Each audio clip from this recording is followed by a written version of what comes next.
Bienvenido a un nuevo podcast de Planeta Camión Digital.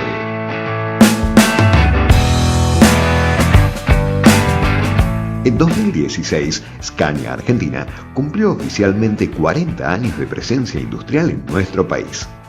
En marzo de 1976 se inauguraba la planta que la empresa posee en la provincia de Tucumán, donde inicialmente comenzó a fabricarse el modelo L111, una verdadera leyenda. Luego fueron llegando otros grandes revolucionarios como el 112, 113, la inquietante Serie 4 y los Streamline, hasta llegar a la super tecnológica Next Generation. Todos y cada uno de estos modelos que se ven en nuestro país han tenido de una u otra manera la influencia de un talentoso ingeniero llamado Guillermo Hughes, más conocido internacionalmente como Willy. Willy conoce cada tornillo de todos estos modelos de Scania, porque él fue parte de la compañía desde antes mismo de abrir sus puertas en Argentina y ha trabajado en cada uno de los desarrollos. Por eso, esta extensa y maravillosa charla que vamos a escuchar. Pasamos por muchos temas, de esos que tanto te gustan. Los fierros con alma y vida. Una cátedra imperdible que arranca de esta manera. Que la disfrutes.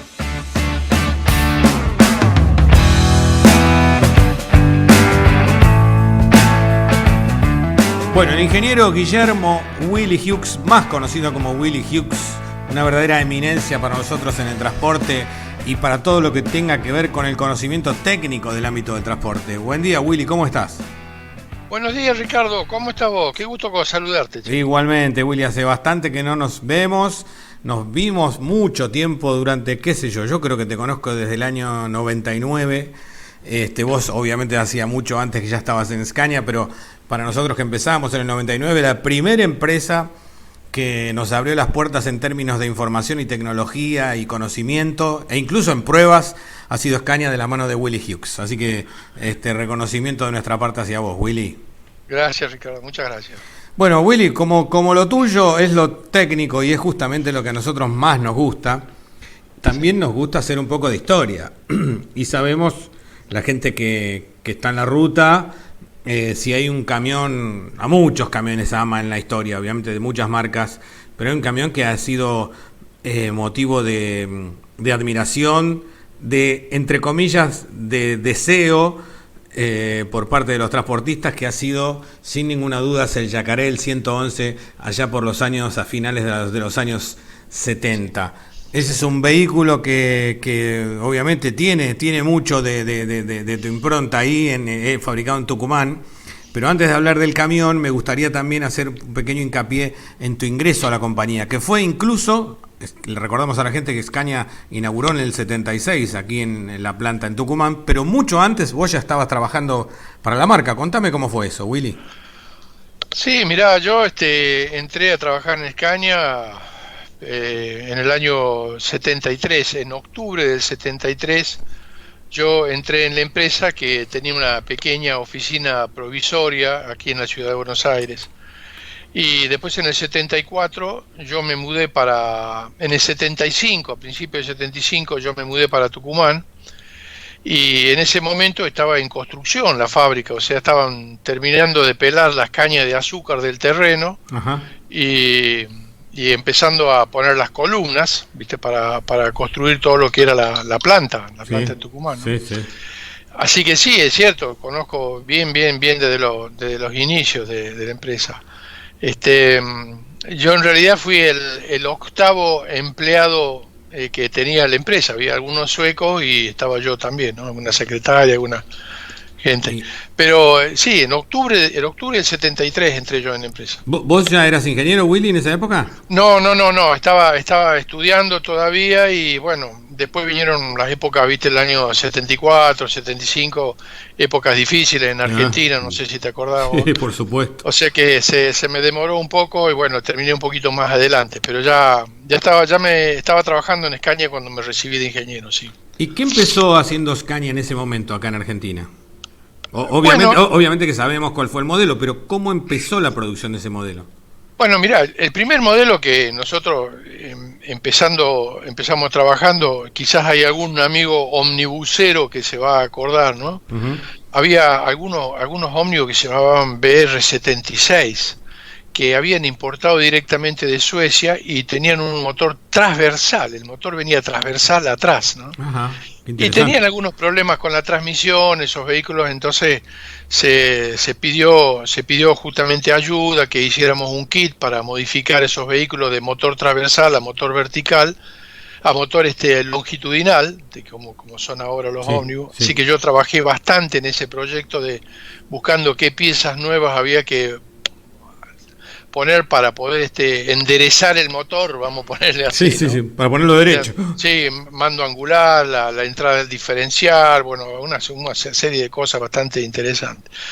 Así que ese fue uno de mis trabajos grandes que yo hice ahí. Y después, bueno, empezamos a trabajar con el diseño del camión. En ese momento era el L110, pero ya digamos a mediados de 74 ya se pasó al 111. Después en el año 75 ya se empezaron a contactar todos los proveedores, ¿viste? Para empezar a fabricar las piezas del vehículo, porque en ese Sí, momento tenés que acordarte que Argentina era un país sumamente cerrado, entonces sí. vos no podías importar libremente como se podía importar ahora.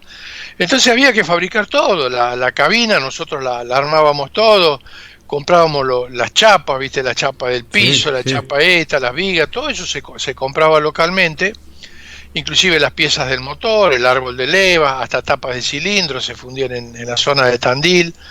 Se compraban pistones, bombas inyectoras a la empresa Bosch, que estaba al lado. En Tucumán también estaba la empresa Bosch, y ellos fabricaban también todos los componentes de la bomba inyectora. O sea que en ese momento en Argentina era muy muy cerrado el país y había que fabricar todas las piezas, ¿no? O sea, Willy, que me estás hablando que era un vehículo de un gran porcentaje de integración de componentes nacionales. Sí, sí, sí, en ese momento sí, por supuesto.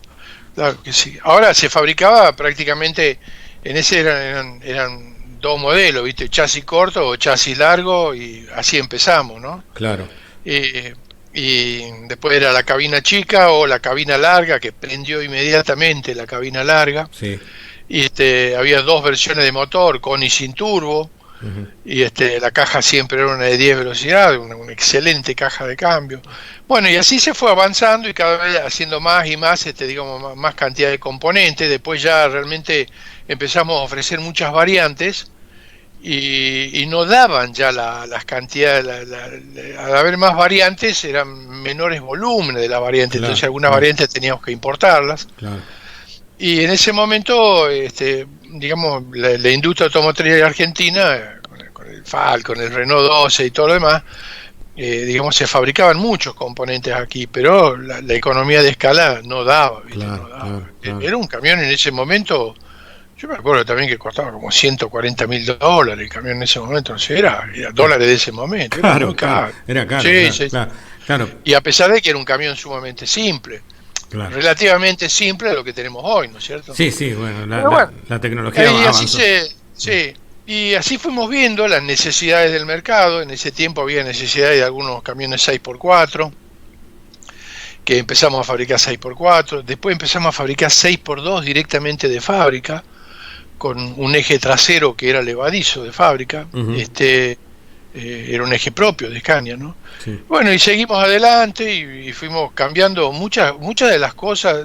Nosotros siempre fuimos avanzados en tecnología. Para mí personalmente, como un ingeniero joven en ese momento, era una aventura, digamos, tratar de innovar, ¿viste? Innovar, no que nosotros inventábamos cosas en Argentina, sino que traíamos cosas del mundo moderno, que era Suecia, que nos decían: no, acá en Argentina eso no va a funcionar, porque acá hay que arreglarlo con alambre, ¿viste? Y no es así, no es claro. así hoy, y no fue así en el año 76, 77 cuando empezamos, ¿no? ¿Lo subestimaron No, un poco? ¿Crees que lo subestimaron un poco? no, la gente acá estaba acostumbrada a otra cosa y tenían miedo de que no se pudieran reparar. Por ejemplo, nosotros fuimos los primeros en ponerle un turbocompresor al motor. Claro. ¿Sabe lo que era eso, un turbocompresor en el año 76? Un aparatito que giraba 80.000 revoluciones por minuto. ¿Quién te va a arreglar eso? ¿Viste? ¿Quién te va a arreglar eso? Y sin embargo, cuando empezamos con un 25% de la producción de motores con turbo, y un año después ya estábamos en el 90% de motores con turbo, Claro. y más eso, la gente nos pidió que le hagamos un kit de conversión modificar los motores sin turbo a convertirlo a motor con turbo, ¿viste? Había que cambiar árbol de leva, teníamos que cambiar pistones, la bomba inyector, y la gente lo pagaba con gusto, ¿viste? Pero, claro, aumentaba. Pero Willy, ¿cuánto incrementaba la potencia de un turbo en un motor de esas características? Mirá, el primero tenía 198 caballos, el que era sin turbo, el L111 sin turbo tenía 196, por ahí tenía.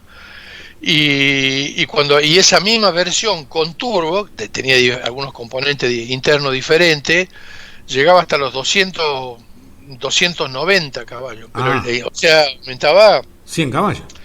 Sí, 110 caballos aumentaba, pero el incremento de torque se duplicaba el torque, me parece. Era algo que la gente no podía creer lo que era, digamos, la potencia efectiva, la potencia en la rueda que tenía ese vehículo, ¿no? Y así el turbo funcionó bien, y después trajimos el intercooler, ¿viste? Otro radiador más, ¿qué están inventando ahora? Bueno, y era un vehículo que no echaba una gota de humo, ¿no? No sé si vos no te habrás acordado, pero había una propaganda donde vos veías un camión, un tipo que venía como en un auto, así sacaba dentro de un auto, y que iba a pasar un camión y decía: no se ve humo, seguro que es una Scania, ¿viste? Qué buen eslogan. Sí, y la gente se acostumbró a que no eche humo en un camión, ¿no? O sea, ya eran precursores de las normas Euro, ¿no? Sí, en ese momento había Euro nada, ¿viste? Ni existía el Euro. Y así fuimos avanzando.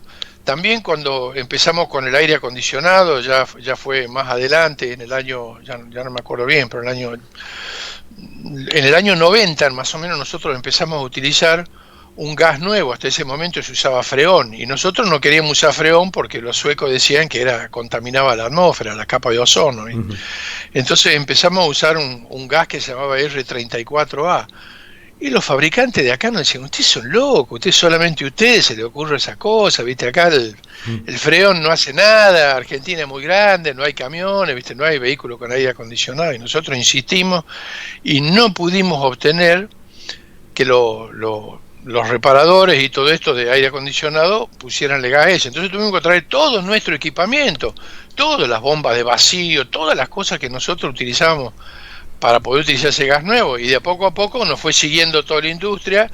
Ya cuando vieron que había un valiente en Argentina, empezaban todas las automotrices, empezaron todas a utilizar mismo gas. Y siempre fuimos así, muy, muy, muy respetuosos de la ecología, muy conscientes y avanzando. Cuando empezamos con los neumáticos radiales sin cámara, lo que nos decía la gente. ¿Y qué año fue eso? ¿Te acordás?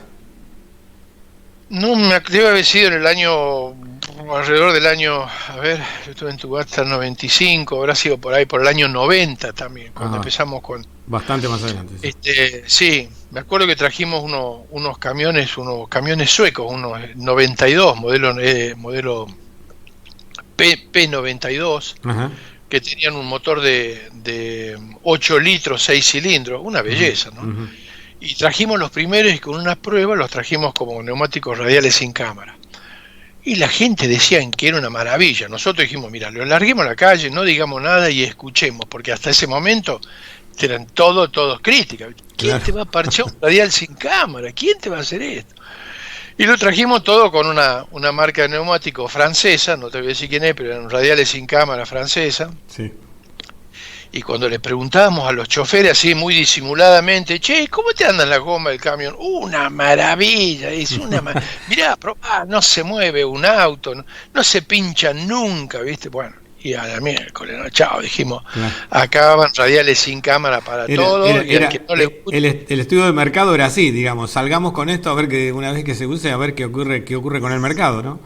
Sí, bueno, pero digamos, nosotros teníamos una base técnica muy firme para empujar. Porque yo te digo, por ejemplo, cuando poníamos las cubiertas diagonales normales en esa época, que nosotros comprábamos, teníamos un reglamento, ¿viste? Un protocolo, como dicen ahora, ¿viste? Está tan de moda la palabra protocolo, que cuando vos tenías que poner más de 700 gramos de plomo para balancearla la goma, había que rechazarla. Había que rechazar la cubierta.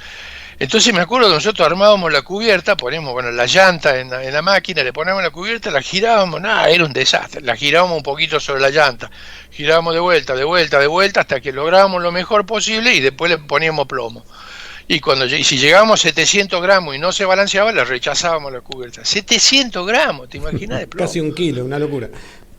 Y ahí entonces empezamos a traer radiales sin cámara de esta empresa francesa que nos apoyó primero, sí. Y después a tiempo empezaron todas las otras empresas también, ¿no? Con radiales sin cámara. Y eran una maravilla, no se movían, no vibraban, no se pinchaban las gomas. Vos fijate hoy, bueno, yo no sé cuántos años tenés, Ricardo. 55, Willy.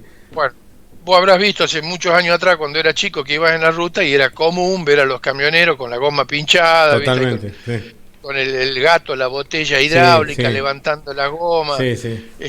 Después poniendo la goma nueva, sapeándola, ¿viste? Sapeándola para los muchachos jóvenes que no saben, era tratando de ponerla derecha en la llanta, ¿viste? Con los zapitos. Empezó a desaparecer la imagen esa, digamos, ¿no? Y empezó a desaparecer, y hoy vos no ves un camión parado en la ruta porque tenga la goma pinchada. Los camioneros de antes paraban a cada rato a tocar la goma, a ver que estaba tan caliente estaba, y si te quemaba la mano era porque estaba muy caliente la goma y había que parar para descansar para que la goma se enfríe un poco. Y hoy en día se acabó todo eso, ¿viste? Se acabó. Ahora, así que Willy, ¿cuánto tiempo se fabricó ese camión? Y si te acordás más o menos el volumen total de unidades, más o menos, para tener una idea, para hacer una comparativa con los tiempos actuales, del 111. Mira, 111, yo me acuerdo que nosotros creo que fabricábamos unas 1000 y pico de unidades por año, hacíamos unas 1000 y pico de unidades, fue muy bueno, el 111, del 76 al 80 más o menos que lo hicimos, fue un golpe al transportista, ¿viste? Un golpe. El transportista, antes se hacía un viaje de Buenos Aires a Tucumán, se tardaba 2 días, y ahora los tipos venían en un solo día, ¿viste? Claro. Para ahorrar un tiempo tremendo. Y no es que los tipos venían corriendo carrera, porque no eran rápidos los camiones, pero podían mantener su velocidad constante. Era eficiente, digamos. Sí. Era un camión que la gente no se entendía la potencia de ese camión, ¿no? Y después de eso nosotros empezamos a hacer el modelo 112, que fue este cambio tan grande porque dejó de ser el Yacaré. Precioso. Un camión que sigue siendo hoy en día, siendo en términos estéticos uno de los camiones más lindos de la historia. Sí, una cabina era un living comedor, la cabina adentro que tenía ese camión, ¿viste? Cuadrado, era un juguetito, parecía un juguetito de estos Legos, ¿viste? Sí, totalmente. Y ahí en ese momento también lanzamos la versión frontal, ¿no? Claro.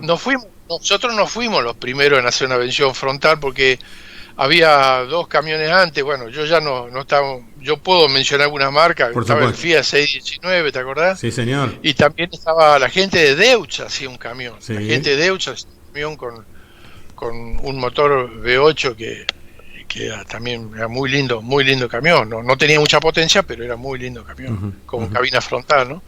Y pero nosotros nos sumamos a la cabina frontal y lo que más se vendían eran los trompudos, pero de a poco fue prendiendo la cabina frontal, ¿no? Fue prendiendo porque ya con esta más potencia ya se podían llevar acoplados más largos, semirremolque más largo, ¿viste? Con la cabina frontal le ganaba 1 metro largo, ¿no? Ahora, Willy, en esos años, ¿cómo estaba conformada una red de concesionarios para Scania? ¿Qué cantidad más o menos de concesionarios había? No había mucho. Yo te diría que la red de concesionarios era la misma que nosotros teníamos ahora, con la misma cantidad de concesionarios. No me digas. Lo que pasa es que ahora los concesionarios cada uno de ellos tiene 2, 3, 4. Tienen puntos de servicio. Hasta 4 o 5 puntos de venta y hasta tienen puntos de servicio. Entonces, la cantidad de concesionarios, yo no me acuerdo, bueno, si son 11 o 12 concesionarios, pero ahora la cantidad de puntos de venta y puntos de atención, más que Claro. todo atención al servicio, es mucho mayor ahora, ¿no? Claro. Eso lo que hace un gran avance también. Bueno, Claro, es la vital. necesidad. Sí, la atención para un transportista es tan importante o más importante que el mismo vehículo, ¿no? Y el vehículo puede ser tan bueno como vos quieras, pero si no tenés asistencia No sirve técnica, para si vos no nada. lo podés mantener en el camino, no te sirve de nada. Exacto, porque es una herramienta de trabajo. Esa es la gran diferencia entre un camión y un auto. Un auto es un lujo, vos te podés comprar un auto barato, más caro, súper Claro, lujoso, y si tenés un auto de los más caros, el día que se te rompa, llamás un taxi y listo. claro, Pero si vos tenés un camión, el camión te tiene que pagar a vos, no vos al camión. claro. Así que mejor que esté andando. Claro, es una compra racional esta, así que tiene que servir. Claro, el camión es una herramienta de trabajo. Es una Exacto. herramienta de trabajo. Willy, una vez superado ya el 112, como decíamos, uno de los camiones más lindos de la historia, pasó el 113, que sería prácticamente igual en términos estéticos. ¿En qué cambiaba ese camión? El 113, digamos, el exterior de la cabina cambió muy poquito. Cambiaban cosas pequeñas como, vamos a decir, las luces, cambiaron un poco los guardabarros, cositas, Sí. pero esencialmente era el mismo camión, el mismo juguetito cuadrado que había, Sí, ¿no? sí. Después, pero se cambió bastante el interior de la cabina, Ajá, mejoraron los tapizados, ajá, sí cambió un poquito más la estética interior, ¿no? sí. Ya el 113 ya venía casi todo con aire acondicionado. Después empezamos a hacer en el modelo este cuadradito. Acordate que había uno que después apareció que fue una maravilla, que fue el Top Line. Sí, señor. El Top Line empezamos a sacarlo en vez de caja de 10 velocidades, empezamos con cajas de 14 velocidades. Pero Willy siempre es fabricado acá en Tucumán este camión, ¿no? Sí, ahí claro, ya digamos sobre el final de este modelo cuadradito, el Top Line, Sí, el 113, sí, ya sobre el final de esto, ya digamos la Argentina se empezó a abrir más al mundo en ese claro. tiempo, y entonces nosotros empezamos lo que es el régimen actual de la industria automotora. El régimen actual este de intercambio de piezas lo empieza Scania. Scania es digamos la iniciadora con el gobierno, y te diría la iniciadora en lo que es América Latina de este intercambio de piezas, ¿no es cierto? Entonces se empiezan a concentrar más piezas. Nosotros fabricamos las cajas de cambio en su totalidad, digamos, para Argentina, y antes cajas de cambio se fabricaban en Brasil, también en Brasil, diferenciales, fabricaba todo allá también. Sí. Ellos hacían su cabina, nosotros hacíamos la nuestra, ellos hacían su chasis, nosotros hacíamos el nuestro diferencial, ellos lo de ellos. Bueno, pero entonces no te da la escala, ¿me entendés? No te da la escala porque... Claro. Entonces empezamos de a poco a concentrar las cosas. Entonces ellos empezaron a fabricar más partes de motor, entonces ya no nos enviaban los árboles de leva, nos enviaban esto, nos enviaban algunos componentes, y nosotros le empezábamos a mandar componentes de caja de cambios a ellos. Claro. Y así se fue aumentando, o sea, ellos fueron aumentando la entrega de componentes completos a nosotros y dejando de fabricar todo lo que sería corte de engranaje, dejaron de fabricar todo eso, y eso lo empezamos a fabricar nosotros. Claro. E inclusive en ese momento nosotros podíamos importar con bastante facilidad de Suecia, y Brasil seguía siendo un país difícil de trabajar con Brasil por la importación y la exportación. ¿Por qué, Willy? Entonces nosotros, digamos, intercambiábamos muchas piezas con Suecia también. Se iban y venían piezas a Suecia, traíamos algunas piezas muy difíciles de fabricar, como eran los aros sincronizadores, porque tienen algunos materiales muy raros, Sí. o algunos rodamientos que se fabricaban allí. Y al mismo tiempo nosotros traíamos eso e intercambiábamos piezas con que nosotros podíamos exportarlo. Había acerías en Argentina que en ese momento fabricaban en Argentina los aceros con aleaciones muy especiales que nosotros necesitamos para los engranajes, ¿no? Es decir que de a poco se fueron concentrando la producción de componentes en un lado y en el otro para no duplicar toda la producción de componentes. Y así toda la industria automotriz fue haciendo lo mismo, ¿no? Es decir, cada vez se empezaron a fabricar autos aquí y se exportaban a Brasil, y en Brasil se fabricaban otros modelos y se traían para acá. Un Y intercambio es así, mayor. claro, y es así, fíjate cómo hemos llegado a la situación actual de la industria automotriz, que pareciera como que Argentina se está especializando en fabricar tipos de camionetas. Claro, pickups. Y claro, pickups y al mismo tiempo los automóviles lo importamos, bueno. Claro. Parece que es así, ¿no? Ahora, Willy, de aquel 111 de 190 caballos sin turbo al 113, la última etapa del 113, ¿cuánto había crecido la potencia? Y la última etapa todavía seguimos utilizando en ese momento, bueno, los motores habían cambiado bastante los motores, pero en ese momento teníamos 330 caballos, me parece que era lo máximo, que era un motor con intercooler, ¿no? Claro, ya no se concebía. Y llegamos a los primeros de 360 caballos. Claro, ya no se concebía más un diésel sin turbo en esos años. No, ya, mirá, los diésel sin turbo nosotros los fabricábamos a pedidos, porque había todavía algunos clientes que por ahí me decían, no queremos el turbo, queremos menos potencia. Uh-huh. Yo me acuerdo que había algunos clientes que decían, no, a mí me ponés una relación de diferencial muy corta, 6-1, quería el tipo, porque yo no quiero que mi chofer ande más de 60 kilómetros por hora, pero le decimos, pero mirá, el tipo va a 60 y lleva el motor enroscado de 2290. Claro. No, pero así me cuida el camión. Y es muy difícil hablar. Claro. Yo me acuerdo que iba y hablaba con los clientes, mire, don Antonio, ¿viste? Déjeme que le explique, déjeme hacer una pruebita, mire, yo le voy a explicar, déjeme que nosotros le ponemos un diferencial más largo para que el motor vaya más despacio y nosotros hablamos con el chofer y le explicamos, claro. Usted va a ver los resultados que va a obtener. Y de a poco, con mucha docencia uh-huh. Y paciencia, ¿viste? Sí. Logramos ir cambiando la mentalidad, ¿viste? La gente empezaba a tomar confianza en nosotros y nos dejaban que nosotros pudiéramos ir explicando las bondades de tener diferenciales más largos, ¿no? Claro. Así que fue una etapa hermosa, esa etapa de poder hablar con la gente cuando teníamos la oportunidad de hacerlo, ¿no? Y al mismo tiempo escuchar, muy importante. Siempre dicen que Dios nos ha dado una boca y dos orejas, ¿viste? Entonces era muy importante para nosotros escuchar lo que decían los tipos. No, porque a mí mire que me pasa esto, que el embrague le pasa esto otro, que yo necesito un camión que funcione de esta forma, que yo necesito esto, necesitamos un camión que venga el chasis más largo o más corto, o por qué no le ponen la quinta rueda directamente ustedes de fábrica, véndamelo con guardabarros atrás, ¿viste? De cosas simples a cosas realmente complicadas, ¿no?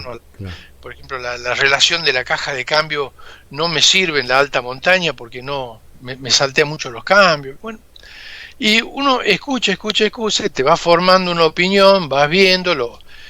En ese tiempo no teníamos simuladores en las computadoras, había algunos simuladores, no tanto como nosotros. Ya en los años 90 sí, ya teníamos simuladores poderosos de computadoras. Sí.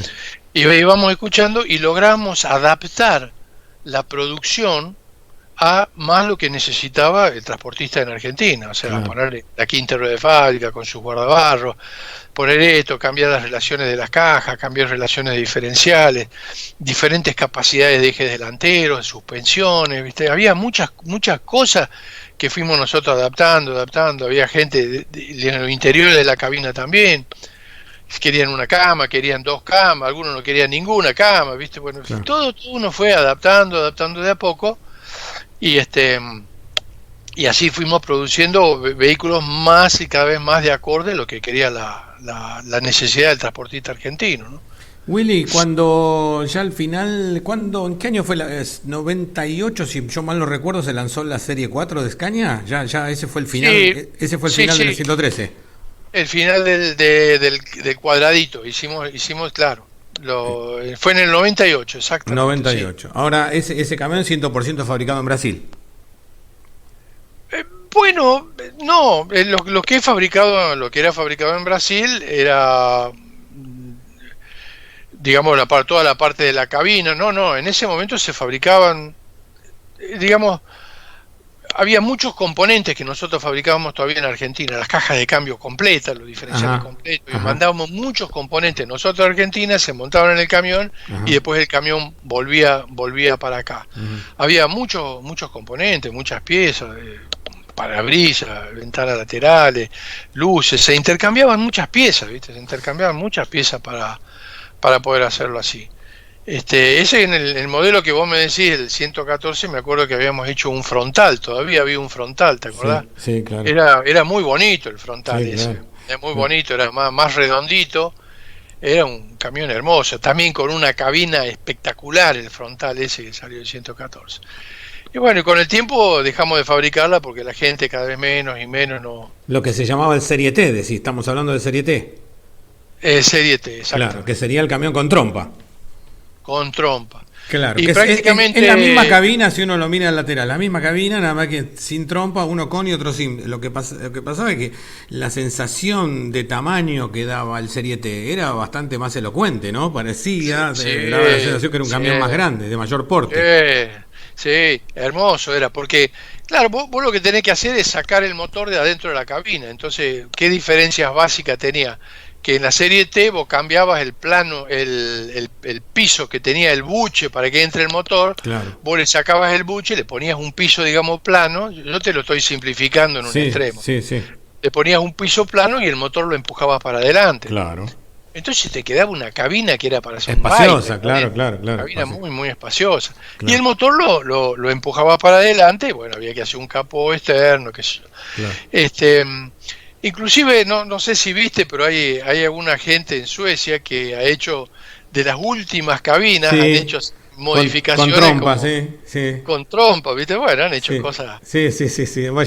Bien hechas, llamativamente bien hechas. hermoso. Sí, de hecho, Inclusive- nosotros hemos publicado en algún momento alguna foto de algún independiente que hace este tipo de trabajo, como vos mencionás, y hemos recibido una pila de consultas de, no me digas que, digamos, se concentraba más o menos en la frase, era, no me digas que vuelve la Serie T. Entonces, nosotros Sí. no sabíamos qué informar, porque nadie nos sabía decir nada oficialmente, así que empezamos a interpretar que no, que eran fabricantes independientes, ¿no? Inclusive no sé si viste uno que era una belleza total, uno que le sacó el techo, hizo un cabriolet, Sí. con un motor V8 que le puso como 800 Es caballos. es un fanático sueco de Scania que hace de todos los modelos, saca una versión así como si fuera un tuneado, Sí. ¿no? Pero con una calidad de fabricación digna de una terminal automotriz. Sí. Yo lo escuché al motor ese, te digo, el tipo le sacó como 800 caballos en ese Una momento. locura. Era música, Una locura. era una música que tenía ese caño de escape divino, ¿viste? Pero bueno, son cosas que te gusta hacer. Willy, volviendo al Serie T, fue un momento, yo mal lo recuerdo, en el 96 se dejó de hacer, pero, perdón, 2006, no del 96, 2006 si no me equivoco.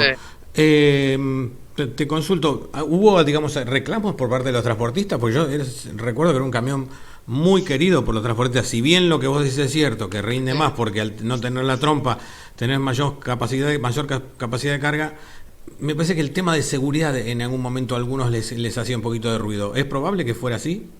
Sí, era así. En realidad, yo te voy a decir, nosotros en Argentina, nosotros quisimos continuar con la serie esta un tiempo más.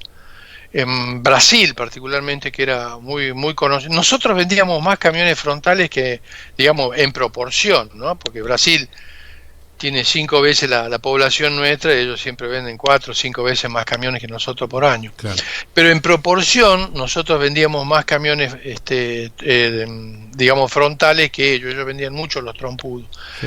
Y ellos reclamaron, al igual que nosotros, que mantuviéramos la serie trompuda un poquito más, pero la gente en Europa dijo que no se podían sostener los nuevos diseños con diferentes cabinas porque costaba mucho, digamos, diseñar todas las piezas para los nuevos trompudos que vendrían, ponerle vos el 115, el 116, había que diseñar, porque no te olvides que el diseño de un camión empieza 7, 8 años antes de que vos lo pongas en la calle. Por supuesto. Así que en ese tiempo ya se estaban diseñando, por decírtelo entre comillas, los 115, los 116, y se dijo ya no se podía sostener porque toda la parte europea, que es la que más consume camiones Scania, la venta de camiones frontales de trompudo era cero. Claro. Entonces, bueno, aguantamos y tiramos lo más que pudimos y lloramos lo más que pudimos, pero llegó un momento en que nos dijeron, no, se acabó, se acabó. Claro. Y sí, en ese momento perdimos algunas ventas, porque había otras empresas que estaban tenían. vendiendo camiones trompudos, y la gente por un motivo u otro le gustaban los trompudos, quizá Claro. por la cabina, quizá porque se los vendía, eran diseños más viejos y se los pedía vender más barato. Ujú. Y algunos muy pocos, muy pocos, nos comentaron el tema de la seguridad. Y entonces nosotros justamente hicimos un trabajo muy fuerte ahí con las empresas petroleras, y empezamos a ver por qué algunas empresas petroleras, particularmente digamos de origen norteamericano, decían que no, que necesitaban las cabinas con trompa porque eran más seguras, porque el chofer venía sentado mucho más atrás, ¿no? Y entonces nosotros pusimos a averiguar por qué, pues nos vimos que eran las empresas americanas, y después nos dimos cuenta, claro, en Estados Unidos digamos, los camiones la mayoría de ellos son trompudos, muy pocos de ellos son muy poquitos son con cabinas frontales. De hecho, si vos querés un camión frontal, tenés un tiempo de espera de 6 meses. Claro, es un pedido especial. Claro, pero ¿por qué es así? Bueno, Estados Unidos tiene toda su historia, ¿no? Su historia de por qué, digamos, el camionero de hoy en Estados Unidos es el cowboy Claro. del año Claro. del año 1900, ¿no es cierto? Claro, Hasta claro. 1950. Claro. Si la profesión se mantiene, vos tenés que ver que los americanos son muy especiales en los tipos de camiones que ellos producen. Tremendamente especiales. Y así como los tipos tienen sus camiones, ellos pudieron influir también en sus leyes. Entonces, las leyes europeas y las argentinas te dicen que un camión tiene que tener una longitud máxima de tantos metros entre el paragolpe delantero y el paragolpe trasero. Claro. Pero para los americanos no es así. El americano te dice, el acoplado puede tener una longitud máxima de 53 pies, que son 16 metros, no me acuerdo, 16 metros. Pero después el camión, lo que va adelante, no te lo miden. Entonces vos podés tener una locomotora de ferrocarril. Claro. Por eso tienen esas enormes cabinas donde tienen camas matrimoniales, con televisión, con baño, y como además las distancias que cruzan de este a oeste son tan largas, la legislación se los permite, ¿no? Sí, totalmente. La legislación de ellos no mide la longitud de paragolpe, mide únicamente el acoplado. Aparte llevan relativamente poca carga, porque ellos llevan el peso bruto máximo es de 38 toneladas. Es decir, ahora estamos cambiando de tema, ¿no? Pero las legislaciones de los países también se van adaptando a las necesidades de la gente, a los usos y costumbres de la gente, y a la presión de los transportistas también, ¿no es cierto? Ellos, por ejemplo, les encantaba ver 2 caños de escape saliendo para arriba, y los caños de escape tenían que tirar humo sí o sí. Si no echaba humo, no era un camión. Loco. ¿Y por qué? El humo es combustible que vos tirás por el caño de escape. Los americanos siempre tuvieron, vamos a poner, por favor, ¿no?, entre comillas, tuvieron mucha plata y los combustibles muy baratos. Pero los europeos, acostumbrados a sus guerras y a su forma de ser más miserable, más austero, quisieron cuidar, y con combustible muy caro, no querían que se le vaya una gota de combustible por el caño de escape. Totalmente, pero además haciendo foco en este tema de los camiones americanos, es una contradicción en algún momento, porque si vos analizás los autos en Estados Unidos, el mercado norteamericano de autos no concibe de ninguna manera una caja manual, 100% caja automática. Y en camiones ocurre justamente lo contrario. No quieren saber nada con caja automática, quieren pedal de embrague y caja larga, dura, garrote, con los cambios que entren, aunque sea los martillazos, pero que entren. Es un contrapunto. Y después, por otro lado, ves que además la visión desde adentro de un camión norteamericano es muy reducida. Los parabrisas son chiquitos, las ventanas son de cintura alta, cuando en realidad desde un camión la visión tiene que ser muy amplia. Ya sabés cómo son, no te voy a contar a vos cómo son los parabrisas de los camiones europeos. Digamos, la concepción del transporte en Estados Unidos es bastante diferente a la europea y a la nuestra. Bueno, ¿no? volviendo al tema que me distraje y me escapé por la tangente, ¿no? Total, estas son conversaciones que nadie escucha, ¿no? Que nadie escucha. Nosotros hablamos con las empresas petroleras estas que nos habían hecho esta nos habían sacado, nos dijeron, no, camiones frontales no, queremos camiones con trompa, Claro. las camiones de transporte de petróleo. Y nosotros pudimos mostrar justamente con eso que lo que hay que hacer no es, digamos, proteger al chofer después de que ocurrió el accidente. Claro, tiene que Nosotros ser lo que antes. necesitamos es que el chofer no tenga un accidente. Claro, claro. ¿Entiendes? No tenga un accidente. Claro. Y lo mejor que vos podés hacer para que el chofer no tenga un accidente es justamente que tenga una muy buena visibilidad. Claro, claro. Por supuesto, la cabina tiene que ser fuertísima, ¿no es Sí, cierto? Para sí. la eventualidad de que pase algo, Claro. que la cabina no se deforme. Por supuesto, toda la seguridad que vos puedas poner en la cabina. Pero lo primero que vos tenés que hacer en la seguridad es darle una buena visibilidad. Claro. Y dentro de la buena visibilidad, que lo lográs con el chofer, digamos, más o menos cerca del parabrisas, un parabrisas muy grande para que vea a todos lados, también el tema es que no se le empañe el parabrisas, ¿no es cierto? Claro. Que no se le empañen los vidrios laterales, que no se le empañen los espejos, ¿me entendés? Claro. ¿De qué te sirve que tenga un Total. parabrisas enorme si tiene todos los vidrios laterales empañados? Claro. Por eso es que en ese momento nosotros hicimos, una de las locuras que hicimos fue que empezamos a ponerle aire acondicionado a todos los camiones. ¿Por qué? Porque el aire acondicionado es un desempañador fantástico. Absolutamente. Fantástico, Sí. el desempañador.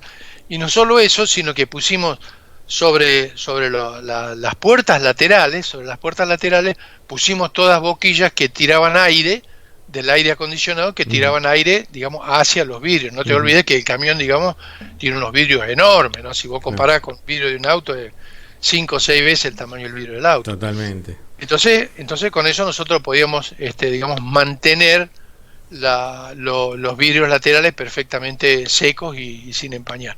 Y con todo ese tipo de cosas nosotros fuimos y hablamos con la empresa petrolera y les empezamos a decir, muchachos, estos camiones llevan petróleo o gasolina o lo que sea, de la marca de ustedes. La marca de ustedes está puesta ahí en los camiones. Claro. Entonces, si estos vehículos tienen accidente, ustedes son los primeros que van a estar expuestos, están arriesgando su marca. Y con eso nosotros logramos convencerlos. No solo fuimos nosotros los que empujamos, sino que ellos nos empujaban a nosotros también, un ida y vuelta constante, y empezamos a hablar de frenos ABS, viste, de suspensiones neumáticas en los remolques, frenos ABS en los remolques. Tuvimos fabricantes de remolques que nos acompañaron totalmente en la implementación de frenos ABS. Claro. Y así, bueno, fuimos incrementando enormemente los motivos de seguridad. Y una prueba de eso fue en Chile. Por ejemplo, en Chile nosotros hasta hace, no recuerdo bien, pero ponerle vos hasta hará 7, 8, 9 años atrás, no habíamos podido vender un solo camión frontal para el transporte de combustible. Todos los camiones tenían que ser trompudos, ¿no? Sí. Y obvio, vos sabés que Chile, por estar, digamos, sobre el Pacífico, ellos tienen una gran influencia. Claro. Viene de Estados Unidos, Claro. todo lo que es Freightliner, Claro. todas estas marcas norteamericanas que vienen. Claro. Todo camión trompudo, por Claro, supuesto. claro. Y entonces, un colega nuestro que, bueno, vos te debes acordar muy bien de él, Sebastián. Sí. Bueno, él fue el director de Scania Chile en su momento. Él fue a hablar con la empresa petrolera. Sebastián Nosotros Figueroa, le pasamos- perdón. Sebastián Figueroa. Sí, señor. Nosotros le pasamos todo la argumentación, los conocimientos, toda la información que pudimos le pasamos a él, y ellos fueron a atacar las empresas petroleras, empezaron a hacer presentaciones, muestras de la seguridad de los camiones, una serie de cosas, Sí. y lograron empezar a conquistar el mercado chileno, y en este momento el mercado chileno se ha volcado casi todo a camiones frontales para estos vehículos de alta seguridad, ¿no? O sea que el trabajo, la docencia, la información, ¿viste? Escuchar, ¿viste? Hablar con la gente es sumamente importante, ¿no? Willy, hablando de innovación técnica, ¿no? Ya con el Serie 4 empezaron ya en forma de catarata, diría yo, las innovaciones tecnológicas en el camión. Recuerdo por destacar una nomás, que fue bastante elocuente, la llegada del Opticruise, la caja automatizada que utiliza Scania. ¿Bajo qué circunstancias Scania decide que era el momento de empezar a imponer de a poquito este tipo de transmisión, hasta que hoy en día ya llegó al punto donde no existen camiones con caja manual de cierta potencia hacia arriba, que es todo Opticruise? Bueno, es decir, Esos son partes de lo que hace la tecnología, la electrónica, los avances tan rápidos que tiene, digamos, puedo decirte, no sé si los inventos o las aplicaciones en el mundo, ¿no? Nosotros, yo te voy a hacer vuelvo atrás muchos años, cuando nosotros teníamos el L111. El L111 empezó con un cambio de alta a baja, era porque eran 5 cambios en baja y 5 en alta, ¿no? Y esos cambios de alta y baja los hacíamos con un servo neumático que metía el cambio, ¿sabes? Y ese servo neumático tenía una válvula con un solenoide, o sea, y una llavecita en la manija de la mano, Sí, digamos, en la empuñadura del cambio. Sí. Bueno, después eso se fue combinando y se combinó con el embrague. Entonces te estoy, por supuesto que algunos colegas de Scania me escuchan, me van a matar, pero no, te estoy simplificando, ¿cierto? Entonces le pusimos nosotros un switch ahí también en el pedal del embrague, que hacía que vos solamente podías meter la alta y baja cuando vos apretabas el embrague. Entonces vos podías poner la alta antes y apretabas el embrague y ahí se realizaba el cambio. O sea, empezó la automatización lentamente. Después de eso se hicieron cajas que se empezaron a utilizar en los ómnibus, porque los ómnibus, claro, el problema es grave, porque vos tenés, el chofer va en la punta delantera y 13, 14 metros más atrás tenés la caja de cambio atrás del vehículo, claro, ¿no? Entonces, antes se llevaba todo el movimiento a través de palancas, caños, varilla, cosas que pasaban por adentro, varillas que pasaban dentro de la baulera del ómnibus, ¿viste? Pasaban por todos lados, se llenaban de tierra. Un mecanismo infernal era. Un mecanismo infernal. Entonces eso, en cuanto se pudo, se empezó a reemplazar todo por pistoncitos neumáticos y digamos botoncitos a mano del chofer. Y en cuanto se pudo, dijimos, che, ¿y si en vez de meter un botoncito, hacemos que cuando el motor llegue a 1500 vueltas, viste, que el botoncito se apriete solo? Y así se fue haciendo eso, ¿no? Entonces fue, digamos, avanzando, todo va avanzando, avanza una cosa, avanza la otra, avanza en paralelo, se da un salto para adelante. Entonces fue avanzando la electromecánica, vamos a decir así, para poder hacerlo cada vez más y más automatizado. Todo eso eran todos cambios electromecánicos. La electrónica pura no había llegado todavía en ese momento. Y después empezamos ya, ¿no?, haciendo más electrónica, ya empezó la electrónica. Y acá es importante, porque a veces la gente dice, uy, la electrónica, ¿qué es esto? No, mirá, la electrónica es lo más simple que hay en el mundo, ¿viste? Siempre y cuando funcione bien, digamos, es lo más simple, porque la electrónica la programa un humano, un humano que piensa como pensás vos y pensamos yo, y decimos, no, a ver, cuando llegue a 1500 vueltas, yo agarro el pie, ¿viste? Y aprieto el embrague con el pie izquierdo. Entonces el cerebro mío dice, pie izquierdo, apretar el embrague, ¿viste? Claro. Entonces, ¿por qué? ¿Y por qué no hago que esa misma señal, esa misma visualización, la haga con un par de transitores, siempre simplificándote al máximo, sí, ¿no? Sí. Y que él solo me apriete el embrague, ¿sabes? Claro. Entonces, así se fueron haciendo y muchos de estos avances fueron apareciendo particularmente en los ómnibus, que son los que tienen las cajas más complicadas, porque siempre te puedo decir tienen las cajas para atrás. Claro.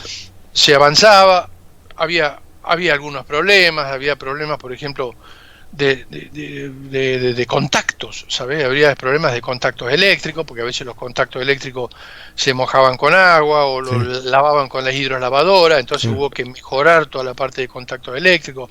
Se tomó mucho el know-how de la aviación en ese momento, porque si en un camión se te rompe el OptiCruise, ¿viste? No es lo mismo que si en un avión se te rompe el OptiCruise. Exactamente. Entonces se tomó mucho el know-how, el conocimiento y los grados de seguridad de lo que era la industria aeronáutica.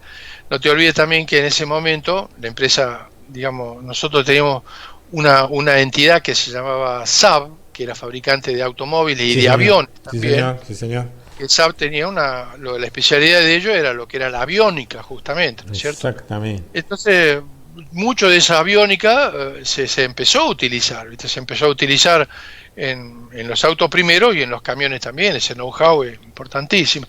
Entonces, de a poco se fue poniendo todo esto, y siempre con resistencia de parte de algunos empresarios, de algunos choferes, Y por el otro lado había empresas que no, que entendían rápidamente las cosas y fuimos avanzando y mostrando. Y con el tiempo se demostró que un camión con los cambios automatizados, a ver, después me gustaría explicarte qué diferencia hay entre los viejos automáticos, sí, y los automatizados. Con los cambios automatizados era digamos, era un vehículo más eficiente, porque vos transformabas un buen chofer, un buen chofer seguía siendo un buen chofer, y un chofer mediocre o un mal chofer podía llegar a ser un buen chofer con estos cambios automatizados. Claro. Y los ahorros de combustible son muy grandes, los ahorros de embrague. Rotura, ¿no? También. Sí, rotura, mantenimiento, los ahorros de desgaste de embrague, por ejemplo, son tremendos, claro, que vos podés lograr, ¿no? Claro. Por ejemplo, hay camiones que son de para arranque permanente, como camiones basureros, sí, por ejemplo, sí, que es lo peor que podés tener para el embrague.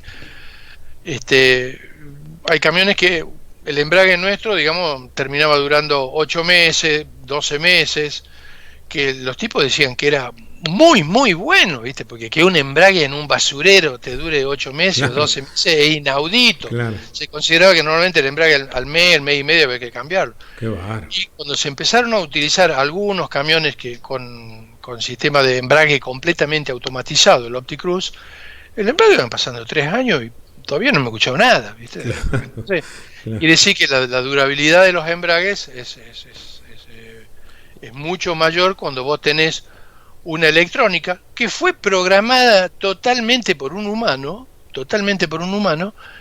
y funciona correctamente, ¿no? Ahora, el chofer también tiene un gran alivio, porque el chofer se concentra en mirar para adelante, tener las 2 manos en el volante. Absolutamente. Mucho menor desgaste también, claro. El acelerador a fondo para pasar a algo en algún momento, ¿viste? El camión hace los rebajes solo, mete las cambios solo, el chofer no tiene que preocuparse ni distraerse con ese tipo de cosas. Así que, ahora, Willy, recién mencionaste contar la diferencia entre una caja automática y una automatizada. Justamente eso, si bien de este lado más o menos entendemos el tema, me gustaría que clarifiques un poquito la diferencia entre una caja y otra, y por qué la caja automática prácticamente no se utiliza en el transporte.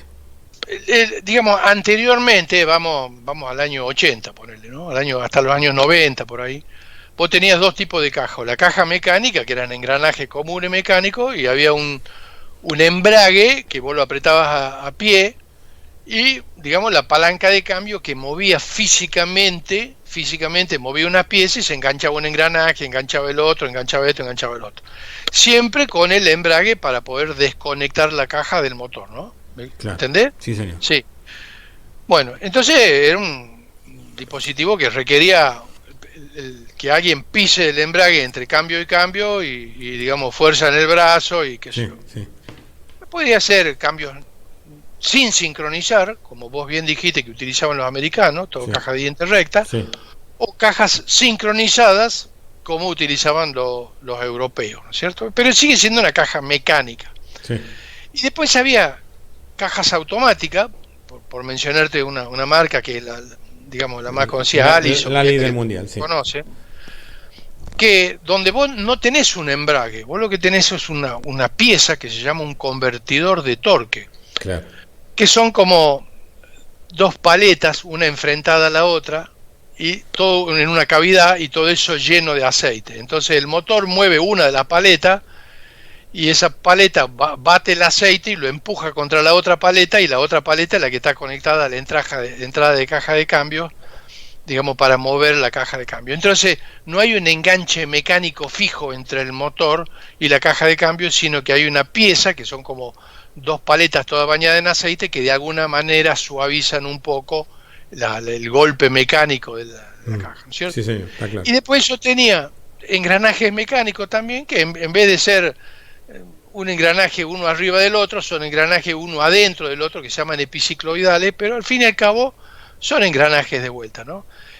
Y eso sí, esas cajas automáticas tenían una serie de pistones hidráulicos que cuando el vehículo llegaba a determinada velocidad, había presión hidráulica y eso abría una válvula, pito y flauta, y eso movía un pitón y movía el cambio. O sea que eran cajas que eran, por un lado tenían este dispositivo suavizante que era el convertidor de torque, Sí.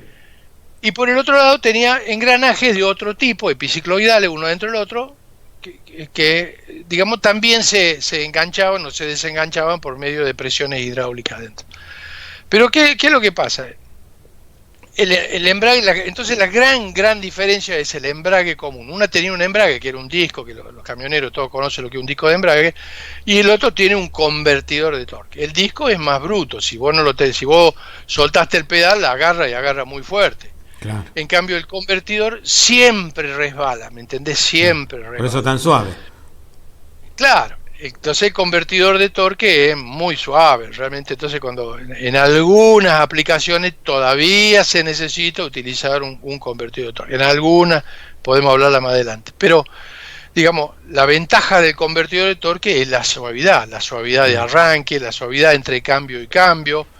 El convertidor de torque también tiene una propiedad, digamos, que si las diferencias entre las paletas es muy grande, digamos, multiplica el torque, pues se llama un convertidor de torque. O sea, vos podés entrar con un torque de 100 kilogramos y podés salir con 200 kilogramos. Bueno, es complicadito, pero te quiero decir que esencialmente el tema es la suavidad de los cambios de uno al otro.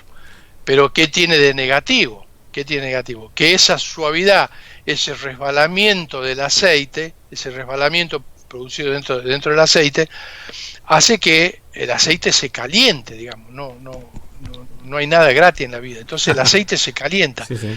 Y ese aceite tenía que ser mandado a un refrigerador que se enfríe después. Pero si cualquier cosa que vos caliente, ese calor salió de algún lado. Y salió del combustible que vos estás pagando con tu propio bolsillo. En definitiva, consumo.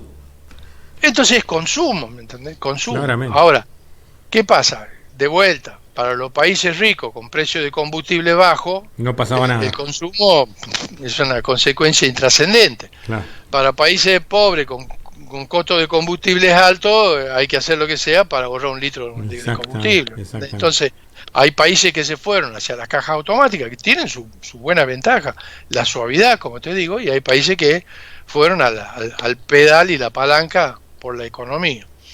Pero ¿qué es lo que pasa ahora? De a poco vino la electrónica, y la electrónica permitió hacer cosas, y rápidamente la electrónica avanza, y este te inventa una cosa, el otro inventa otra, el otro la pone en marcha, este la inventa.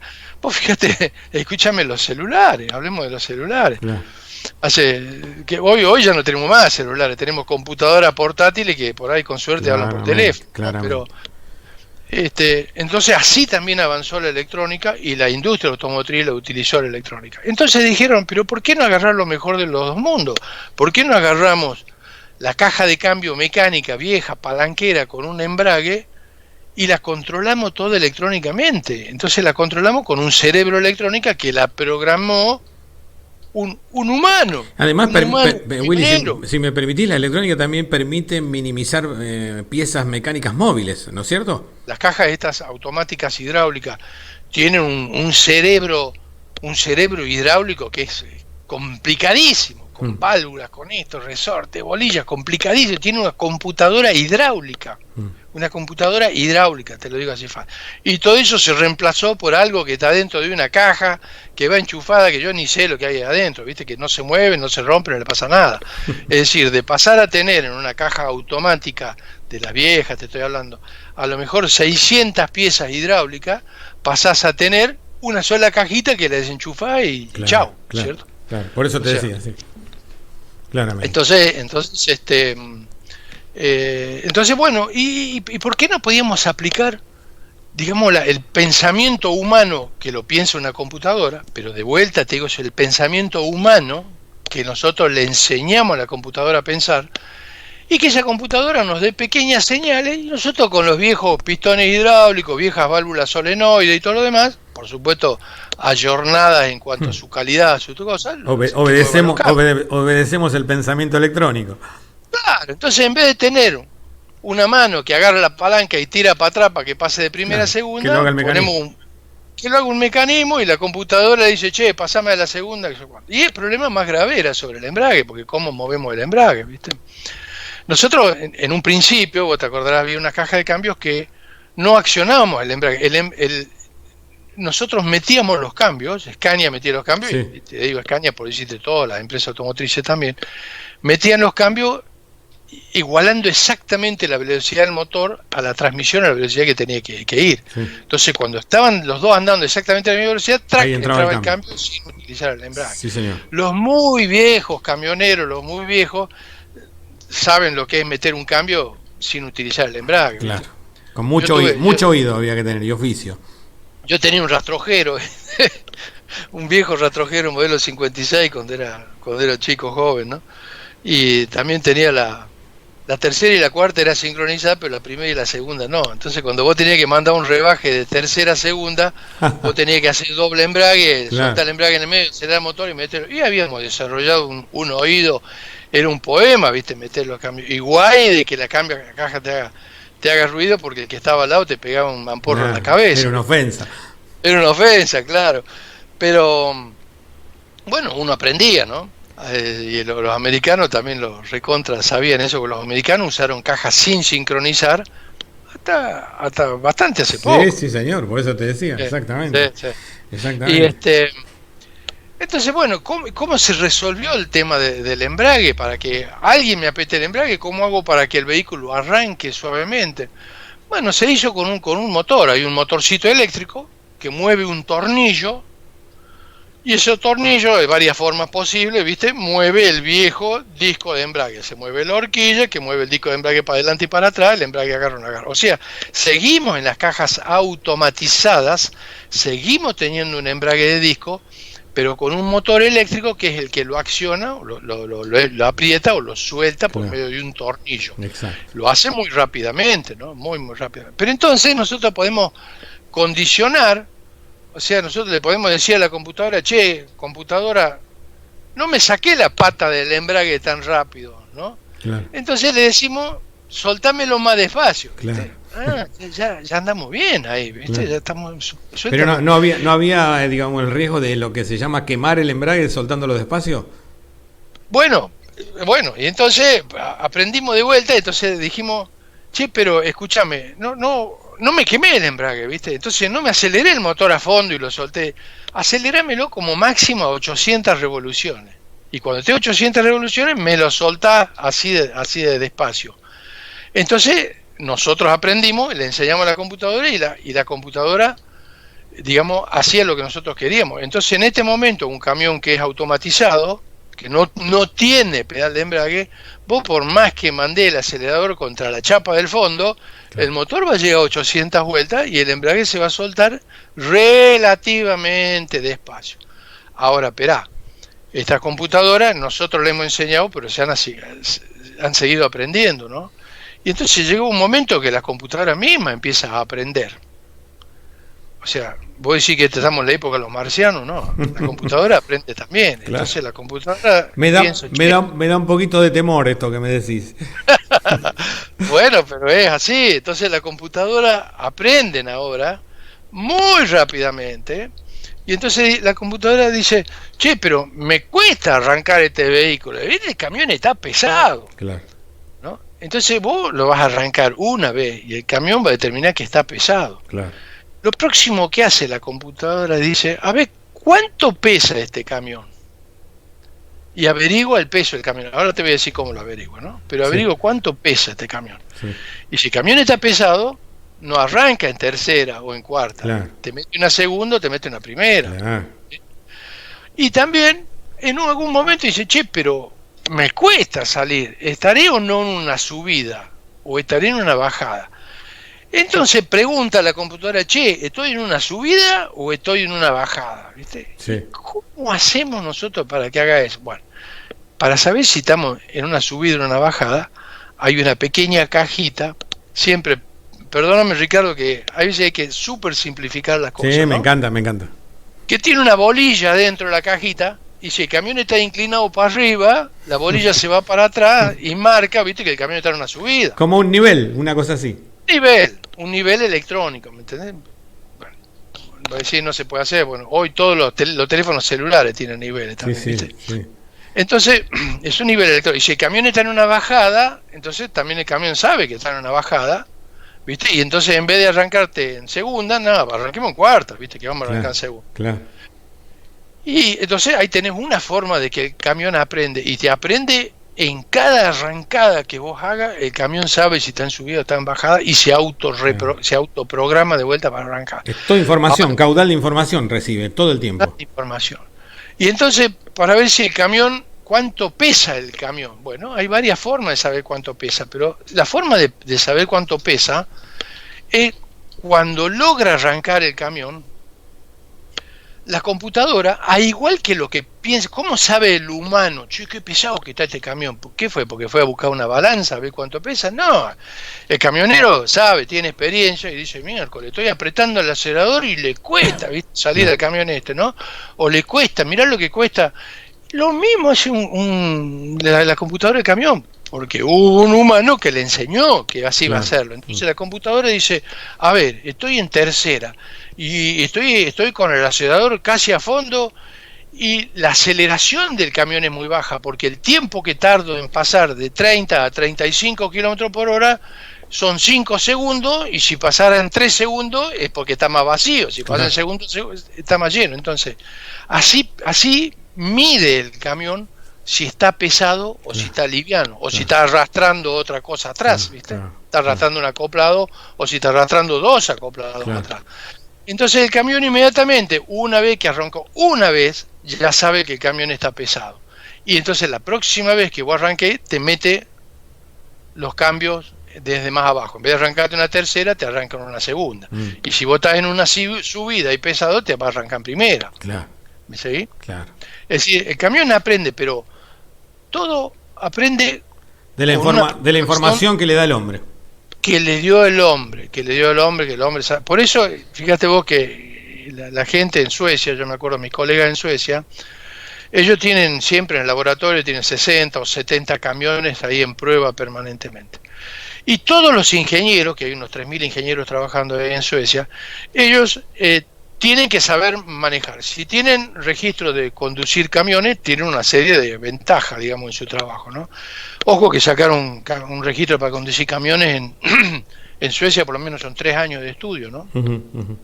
3 años, no es que vos vas al policía de la esquina y... Sí, me da una licencia para conducir acoplados.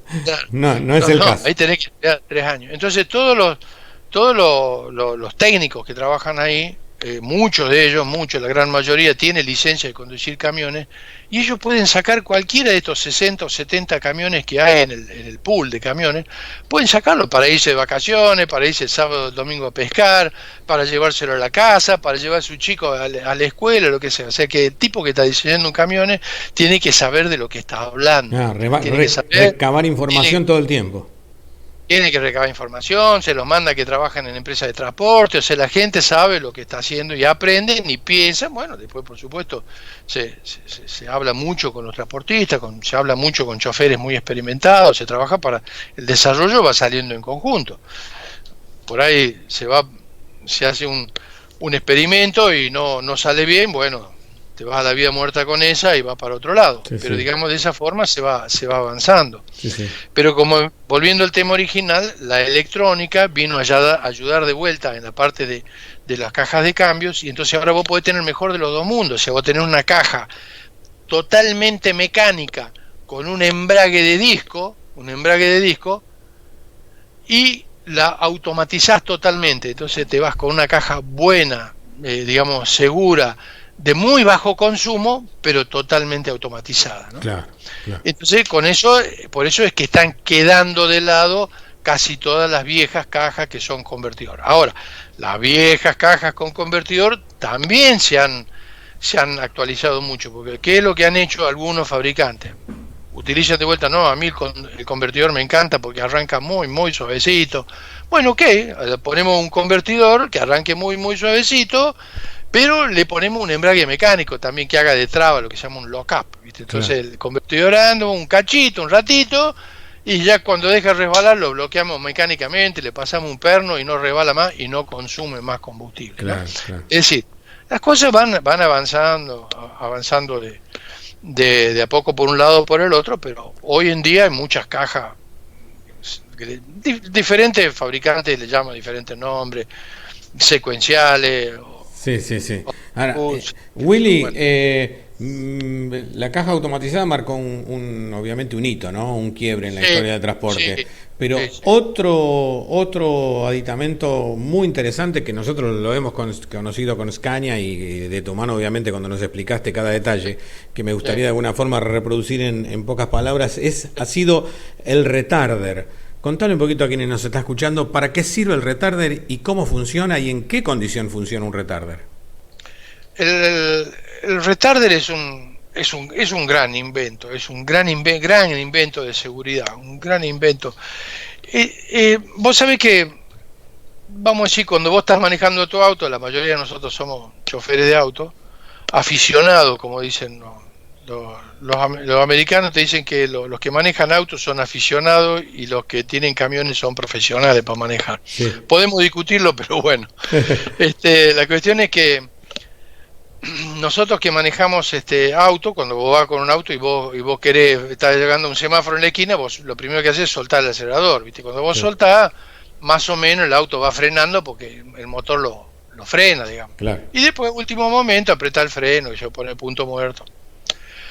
Pero en un camión, cuando vos soltás el acelerador para que vaya frenando, prácticamente no pasa nada. ¿Por qué es esto? Porque un auto tiene un motor muy grande en relación al peso, si vos lo comparás con un camión. Un auto hoy tiene 150 caballos y a lo mejor pesa 1500 kilos, Claro. ¿viste? En cambio, un camión tiene 300 caballos, o sea, el doble, ¿viste? Pero pesa 45.000 kilos, ¿entendés? O sea que estamos hablando de que podés tener 10 o 15 o 20 veces menos motor en un camión que lo que vos tenés relativamente en un auto. Claro. ¿Sí? Entonces cuando vos venís con un camión y vos soltás el acelerador, no pasa nada, casi no frena. No frena, ¿viste? Y ni te digo cuando vos vas con un camión en una bajada, o sea, en un auto, cuando vos vas en una bajada, vos soltás el acelerador y más o menos se mantiene, a menos Claro. que sea una bajada muy fuerte que Claro. la bajada te lo lleva al auto, te lo lleva. El camión no. El camión no pasa nada, vos soltás el acelerador y no pasa nada, ¿viste? El camión se embala y no lo podés frenar. No lo frenás con nada, claro. Claro, y ahí viene después un tema que lo mismo pasa con el tema de los frenos. Discúlpame que sea tan extenso, No, pero no, es pero está claro. necesario entender la problemática. Pero por supuesto, Willy. Vos tenés en el freno en un automóvil, vos también tenés frenos en 4 ruedas, o sea, tenés 4 tambores o 4 discos, o lo que vos tengas, y pero tu auto pesa 1500 kilos nada más. Entonces, cuando vos apretás el freno, vos tenés 4 poderosos frenos en la rueda, Que te paran. ¿viste? Que te paran, digamos, ¿viste? Y te paran rápido, ¿no es Sí, cierto? sí. Pero en un camión, vos podés tener de vuelta un camión que tenga 4 ruedas, un camión sin acoplado. 4 ruedas te quiero decir 4 tambores de freno, Sí, disco. sí. Pero en un chasis solo tenés 16.000 kilos, contra los 1.500 kilos vos tenés 10 veces más de peso, y si vos tenés un acoplado podés tener 45.000, y si vos tenés un bitren podés tener 75.000, ¿no es Sí. cierto? Ni te digamos si vos llevas un carretón atrás, bueno. Entonces, y vos querés frenar, y frena, claro que frena, pero se calienta el freno, Claro. el freno se calienta. Y pierde eficiencia. Claro, el freno se calienta hasta un punto cuando el tambor o el disco de freno llega a 500 grados, no frena más, Claro. no frena más. Es decir, ¿por qué se calienta el freno? ¿Por qué se calienta? Porque toda la energía que trae el vehículo, toda la nafta o el gasoil que vos utilizaste para acelerarlo, cuando vos lo quieras desacelerar, ese mismo calor te lo va a devolver. y vos tenés que hacer algo con ese calor. En el caso de un auto se gasta muy poca energía en acelerarlo porque pesa muy poquitos kilos, Claro. pero en un camión te cuesta muchísimo acelerarlo a un camión, y cuando vos lo querés frenar te devuelve ese calor y te lo devuelven los tambores o la cinta de freno. Entonces se calientan a tal punto que quedan rojos. Lo rojo significa que si vos estás de noche, vos lo podés ver iluminado a los Rojo, tambores. literalmente rojo. Sí, sí, sí. Bueno, en autos de Fórmula 1 se han visto amarillo, a veces viste, Sí. están en el color amarillo, ¿no? Sí, sí. O sea, están. Entonces ahí el freno deja de funcionar. Y cuando el freno deja de funcionar, por ejemplo, en un camión en una bajada, fui apretando el freno despacito, despacito, ¿viste? Pero el camión se fue embalando despacito, despacito, y llega un momento que vos podés mandar el freno a la chapa y el camión no frena. Y si vos tirás a poner el freno de mano, no frena. Entonces lo único que vos podés hacer ahí es agarrar el rosario que tenés convenientemente colgado del espejito, o abrir la puerta y tirarte, no te queda otra. Sí, sí. Tiempo de rezar no hay. No hay, ¿viste? No hay. Entonces, ¿qué es lo que sería bueno ahí? Abrir un paracaídas. Ahí por ahí podemos andar, ¿viste? Abriendo Sí, un paracaídas. o un ancla, ¿no? O un ancla, tirar un ancla o algo así. Bueno, te digo que en los camiones que se hacían en el año 1890 y pico, había anclas en los camiones, ¿no? Así que quizás sería el momento de volver para atrás. En una de esas, sí, sí. Así me acordás que te cuente un día lo que vi en el Museo de Scania, ¿viste? Que están todavía los planos de los camiones de los años 1904, 1906. Allá en Suecia. Sí, sí, sí, están los planos de los camiones. Maravilloso. Es un museo extraordinario. Maravilloso. Bueno, la cuestión es que el problema es ese: cuando el camión se nos embala no tenemos cómo hacer para frenar. Entonces aparecieron los frenos de motor, ¿viste? Los frenos de motor que, ¿qué pasa? Hacen que el motor tenga un efecto de frenado mayor, porque es como si fuera, vos cambiás las válvulas, haces una serie de cosas, o cerrás la salida del motor, el caño de escape, hace una serie de cosas, y el motor se comporta como un compresor, digamos, como estos compresores de los rompecalles que están en la puerta, ¿no? Y entonces el motor empieza a comprimir, ¿viste? Se infla por todos lados y digamos, absorbe energía. O sea, vos tenés que meterle energía que viene de la rueda, vía el cardan, la caja de cambio, le mete energía al motor y el motor infla y sopla aire por todos lados y frena más de lo que frenaría, digamos, en condiciones normales. Correcto. Es muy básico lo que te estoy hablando. No, pero es correcto. ¿Entendés, no es cierto? Se entiende perfectamente. Entonces ahí van los tipos de freno de motor. Y hay varios tipos de freno de motor. Hay frenos de compresión, frenos de válvula, jake brake, hay varios tipos, frenos de escape, hay muchos tipos de frenos de motor, con sus ventajas, sus desventajas, bueno. Pero, ¿qué es lo que pasa? El motor llega un momento cuando está, digamos, se empieza a acelerar, que vos tendrías que meter un cambio, pero el motor te empieza a subir 1800, 1900, 2000 revoluciones en la marcha décima, y si vos quisieras pasar un rebaje a la marcha novena, el motor se te iría a 2500 vueltas, 2000, y no podés enganchar, no engancha la marcha, no engancha, te queda en punto muerto y el camión se piantó, y por eso es que hay tantos accidentes con los camiones en baja. El accidente peor que le puede pasar a un camionero, lo peor que siempre te pueden decir, lo que ellos más miedo le tienen son a las bajadas. Claro. Bajadas son el elemento de más respeto que tiene un camionero, claro, o un omnibusero. Vos sabés que ha habido varios accidentes con camiones que se han escapado en las bajadas, con ómnibus que se han escapado en las bajadas. Vos sabés lo que pasa. Tremendo. Es tremendo eso lo que pasa. Entonces, hay hay que encontrar otra forma, si se puede, de hacer que tenga un freno adicional el camión, ¿me entendés? Claro. Que pase por el motor, pero si tuviéramos algo adicional, mejor todavía.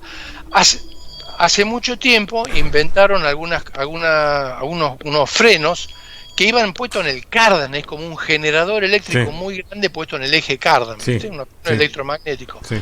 Y con ello, claro, el generador ese empezaba a cargar como loco, se mandaba toda esa energía eléctrica a unas resistencias enormes arriba del techo y con eso lograban disipar mucha energía.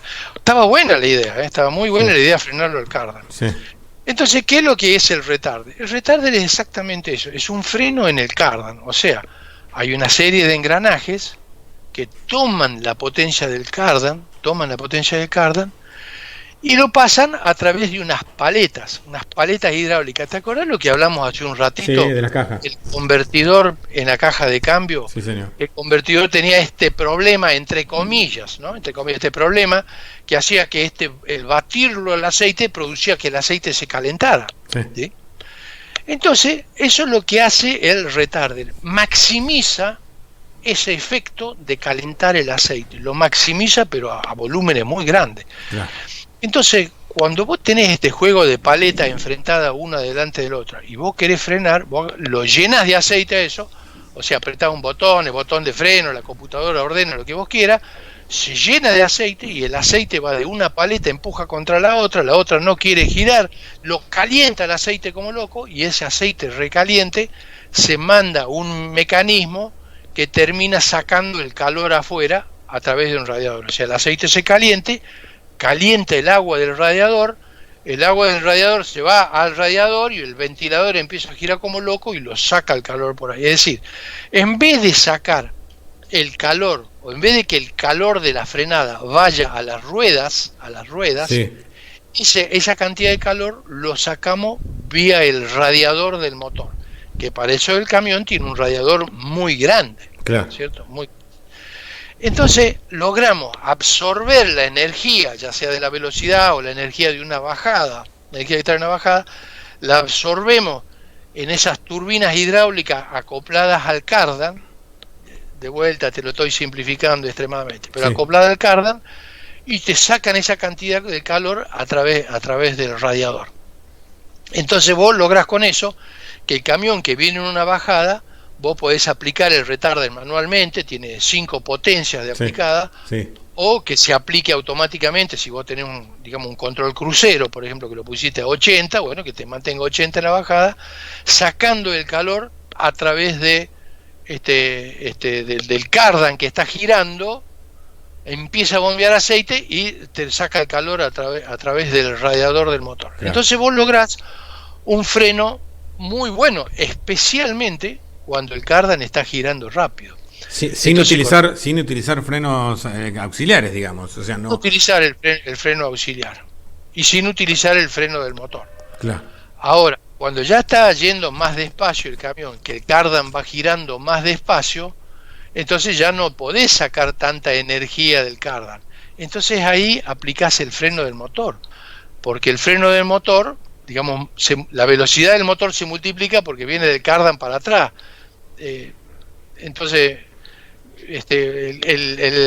la caja de cambio mete los cambios automáticamente para que el motor tome una buena velocidad, Claro. y el freno del motor también colabore. Claro. Entonces, si vos venís, por ejemplo, una bajada, digamos, 90 km por hora, que se le empieza a piantar el camión a 90 km por hora, metes el retarder tiene capacidad de frenar unos 500, hay algunos retardes más, pero 500 caballos, es como si vos tuvieras un motor de 500 caballos empujando para atrás. Para atrás, qué ¿no? maravilla. Atrás.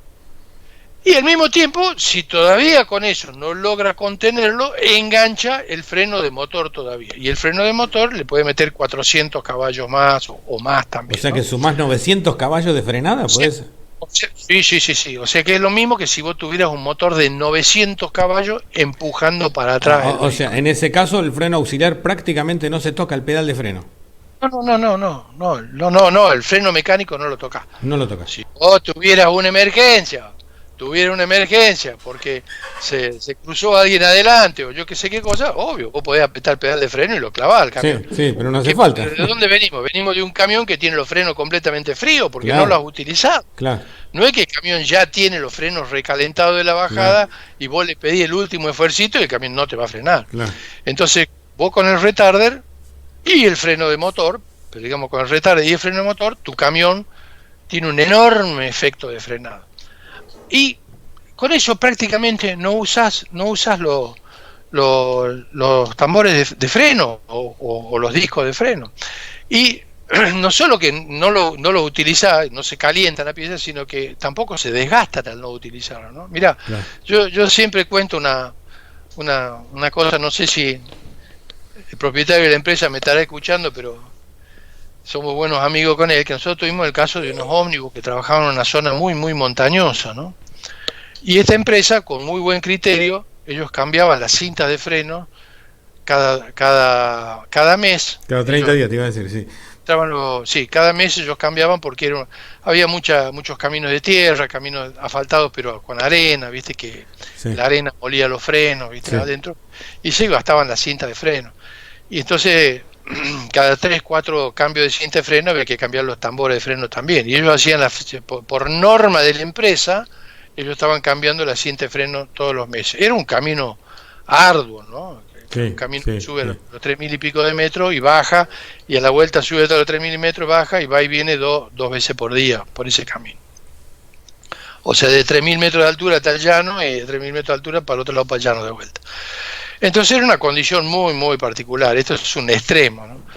Y cuando nosotros insistimos con ponerle un retarder al ómnibus, bueno, al principio no querían saber nada, porque claro, el retarder tiene un precio, tiene un costo, y la gente normalmente nadie quiere pagar más por algo que para qué lo quiero, ¿viste? Uh-huh. Y nosotros llegamos a un arreglo y le dijimos, mira, esta pieza vale tanta plata, ¿viste? El retarder vale tanto. Vamos a hacer una cosa, nosotros te lo ponemos en el ómnibus, no me lo pagues ahora, si vos estás de acuerdo, me lo pagás después. Bueno, dale, ponelo, digo, tipo, lo pusimos. Para probar. Para probar, ¿viste? Y entonces dijimos, sí, ok, pero vos me dejas que yo te voy a cambiar la cinta de freno y yo voy a revisar cuándo tengo que cambiarla. 1 mes, 2 meses, 3 meses, 4 meses, nada. Medimos el espesor de la cinta de freno. Nada. No había casi desgaste. Sin uso. Al año, cuando llegamos al año, todavía podían seguir un tiempo más la cinta de freno, todavía podíamos llegar, pero dijimos, no, esto sigue adelante. No, dijo el propietario del ómnibus. Ustedes ahora serán técnicos, pero yo soy el propietario y a mí la cinta de freno me la cambian ahora cada año.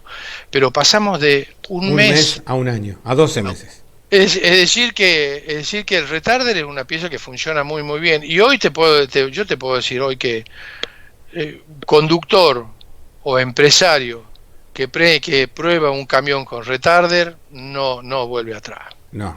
Es como la caja, como la Opticruz, como la caja semiautomática, ¿no? No, como la Opticruz. Es un viaje de ida. Nosotros ya con esto, sí, a partir de principio de este año, nosotros ya no fabricamos más cajas manuales. No se fabrica más, no, porque no hay venta. Hay posibilidad de pedir si hubiera alguna cosa muy especial, pero no se fabrica más. Willy, yo tenía en mi lista una serie de tópicos para desarrollar con vos, pero visto y considerando que la charla se hizo muy extensa y realmente muy interesante, y como estoy absolutamente convencido y creo que sin ninguna duda el que está escuchando del otro lado le parece tan interesante como a nosotros, te voy a proponer que hagamos una segunda entrega en otro momento sobre otros temas que yo tenía acá, como el caso, y te los voy mencionando para que también la persona que nos está escuchando vaya pensando en el otro capítulo. Está en otras tecnologías como ABS, ESP, control de crucero y control de crucero adaptativo, esto sin mencionar escalabilidad, bitrenes y un montón de cuestiones que tienen que ver también con lo técnico. Te propongo dejar esta charla en este punto sobre recerrar con el retarder y volver a tener una comunicación contigo sobre estos temas que quedaron pendientes, para que de alguna forma todo aquel que le gusten los fierros como a nosotros entienda un poquito más con tus enormes conceptos y con tu conocimiento que tan bien nos hace a todo el mundo, y continuar desarrollando esto que es tecnología que en definitiva tiene mucho que ver no solamente con el rendimiento del transporte, sino con la seguridad, y no solo del transportista sino de la gente, ¿no? Sí, por supuesto. Y combustible, ¿no? Qué linda parte de camiones eléctricos, sí o no. Mira, eléctrico a gas, que está muy de moda, lo hemos hablado con Lucas hace poquito también.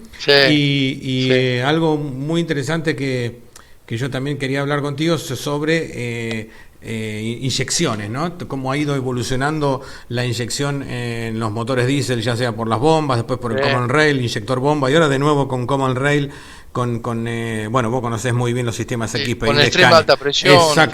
Exactamente, los valores de la presión. Así que hay miles de temas para ir desarrollando. Seguramente que el oyente de este podcast, me imagino un conductor de camión que está transportando en una ruta en este momento, ya sea de día o de noche, escuchando este podcast. Creo que ha sido una bendición toda esta hora y pico en la que hemos conversado. Bueno, en realidad que vos nos contaste todo lo que nos contaste para, de alguna forma, hacerle compañía en un larguísimo viaje con conceptos tan claros sobre la tecnología y la técnica del camión, Willy. Bueno, con muchísimo gusto. Además, sin ninguna duda que vamos a estar comunicándonos seguramente la semana próxima, siempre que tengas tiempo. Estoy casi seguro que en cuarentena el tiempo se hace largo y de alguna manera este tipo de charlas vienen bien para seguir de alguna forma pasando el tiempo. Sí, Ricardo, estos días estoy casi todo el tiempo acá trabajando desde casa, pero estamos acá. Willy, muchísimas gracias y un enorme abrazo de parte de todo el equipo de Planeta Camión, que tan bien siempre te recuerda y siempre todo el tiempo está preguntando por vos. Gracias, Che, gracias. Abrazo muy grande, abrazo grande.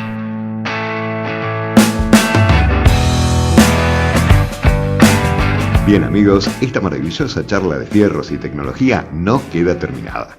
Con nuestro invitado de hoy, el gran Guillermo Willy Hughes, hemos coincidido que debemos continuar esta charla, ya que nos quedaron temas varios pendientes, como la escalabilidad, los bitrenes, tecnología, camiones eléctricos y por supuesto, la nueva generación de camiones Scania. De todo esto y más hablaremos en una pronta entrega de esta apasionante serie de podcast Planeta Camión junto a Willy Hughes. Y eso será dentro de poco.